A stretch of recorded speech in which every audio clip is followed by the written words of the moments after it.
Imagine a world where there was no need for organ donors, where lost limbs could be regrown in a few days, and where most people live to be well over 100 years old.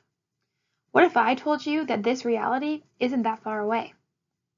My name is Haley Yerxa, and in this presentation, I'm going to talk about the field of regenerative medicine and tissue engineering, which is revolutionizing the way we approach medicine. First, let's watch a short video. We're all getting old. Yes, even you. More and more of our population are over 60, some living well into their 90s. And as we live longer, our joints, organs and tissues begin to fail, thereby diminishing the quality of our old age, not to mention the societal cost of lost productivity and long-term care. Our current medical technologies allow for extraordinary feats of augmentation and replacement, transplantation, pacemakers and artificial joints.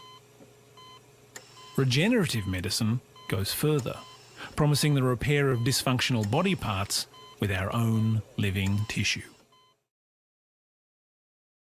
In 2008, the National Academy of Engineering identified 14 grand challenges for engineering in the 21st century. One of these grand challenges is to engineer better medicines. Regenerative medicine falls within this grand challenge as it relates to the ability to cure and rehabilitate patients after injuries or illnesses that would currently be fatal or extensively debilitating.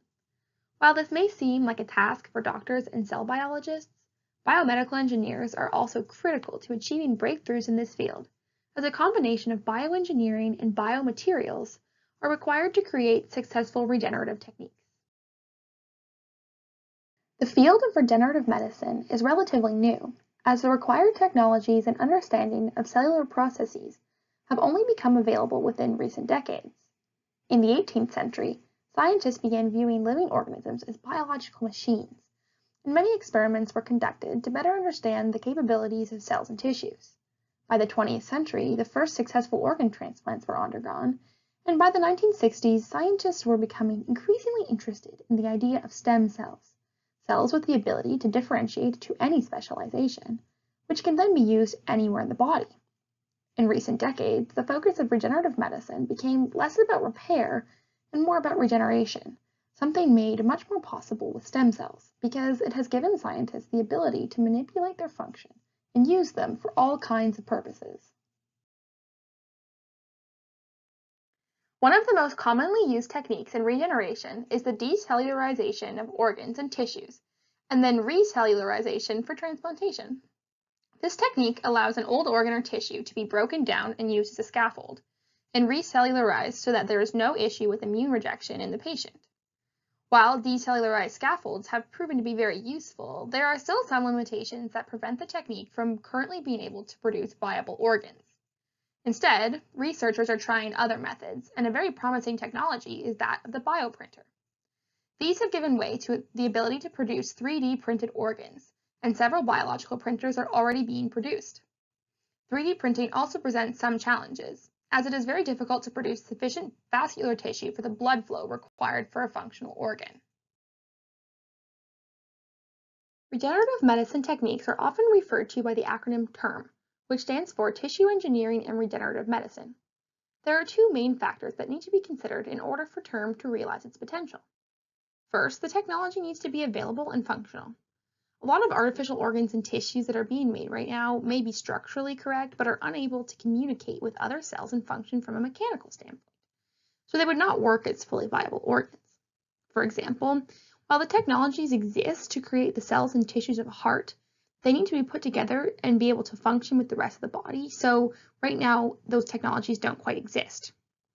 The second factor that needs to be considered is that these products need to be able to be produced on a large scale and low-cost rate. The ultimate goal is to have these technologies available to everyone and to be produced quickly and effectively. Some of the obstacles for this is the requirement to have FDA approval, which would be aided by a common component or material for all TERM products. At the 2014 Regenerative Medicine Foundation Annual Conference, a roadmap was proposed to address the needs of the industry. The elements of this roadmap focus on the manufacturing and widespread production of TERM therapies, addressing the concepts that would allow current and future technologies to be available to the general public, and addressing the need to provide sufficient education and training at the professional levels to support the higher demand of the industry. Similar ideas have been proposed to get 3D printing on the market, as there are several steps that need to be achieved for mass production, considering factors such as cell availability, FDA approval, transport viability, and the difficulty of mass production when every product is highly specialized and patient-specific. Ultimately, if these elements can be realized, it will go a long way in overcoming the greatest challenges in regenerative medicine. Overall, the field of tissue engineering and regenerative medicine is a rapidly progressing industry with countless innovations being realized each year. There are already countless technologies that surpass what was once believed to be the limit of human biology, and researchers are growing ever closer to overcoming the grand challenges of tissue, organ, and limb regeneration. While many roadblocks still exist from technological and manufacturing standpoints, the future of this field, and by extension mankind, is promising.